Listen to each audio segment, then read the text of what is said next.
Newly unredacted emails from Dr. Anthony Fauci suggest that he was not sold on the natural COVID origin theory, despite what he was telling the public. Former State Department investigator claiming Fauci was part of a cover-up.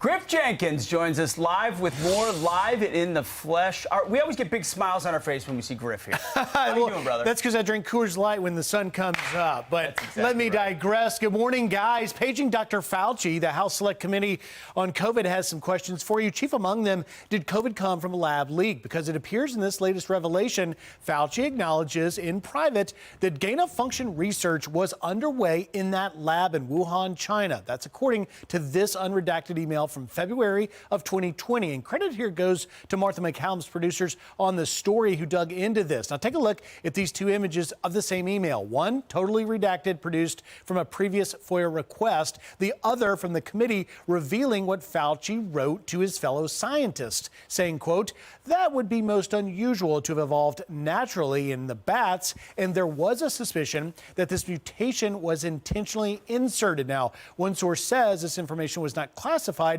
but instead hidden because it made Fauci look bad since he knew of the gain of function. And Dr. Sapphire, you can appreciate this. The source also says Fauci, who oversaw the biodefense program at NIH, should have been aware that the Wuhan lab had been determined by the State Department to have, quote, inadequate safety controls. Now, Dr. David Asher, who is part of the State Department's investigation into COVID's origins, says this was a cover-up. Watch. Now they're basically saying that, they had that thesis all the way up to just before the publication, basically, of their paper. And it was essentially rejected by Fauci and by Nature Medicine itself, which is also complicit. The cover-up is so much more extensive, and I can only imagine what's going to come out in the coming weeks as more of Fauci's internal communications are uncovered.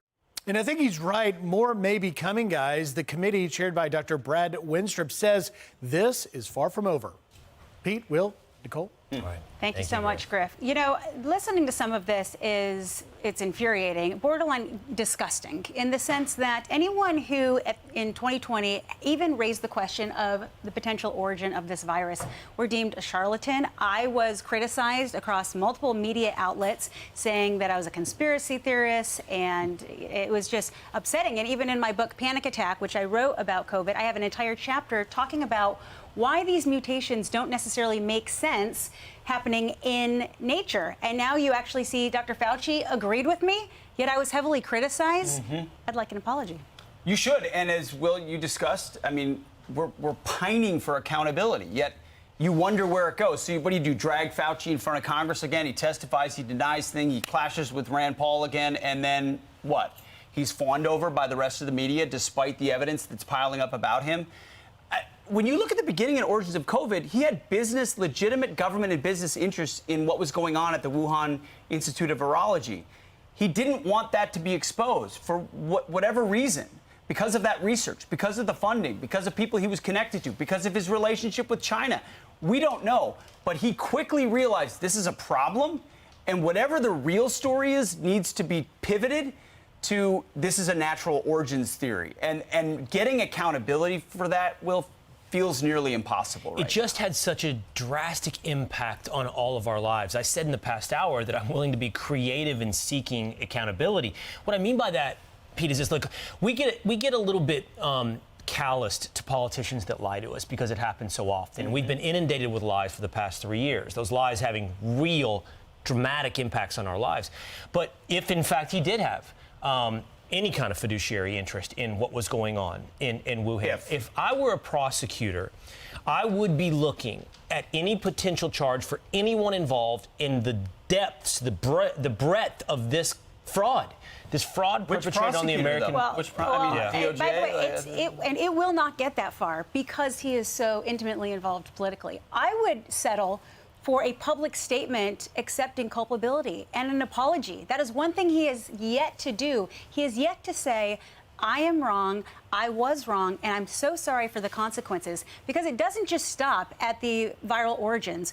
What about the fact that he continued to recommend that children as young as 2 wear face masks? The CDC now telling us that, well, there were consequences to those actions. And those children ages 3 to 17 diagnosed with developmental disabilities are up 17% from 2019.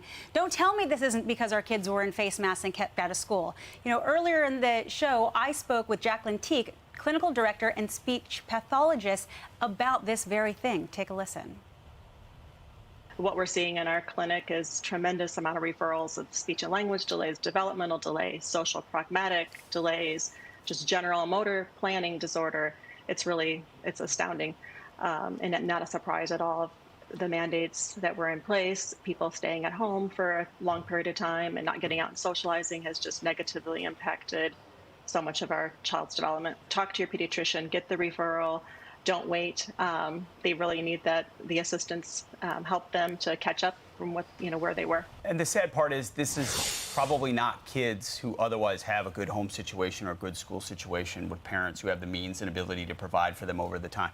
These are kids who are already behind, who already had environmental, societal, family issues and challenges. Now you stick them in a mask, you pull them out of class, you don't socialize them, they're probably staring at a phone. And then we wonder why the long-term effects of disability and developmental problems exist. And the CDC's coming out with this.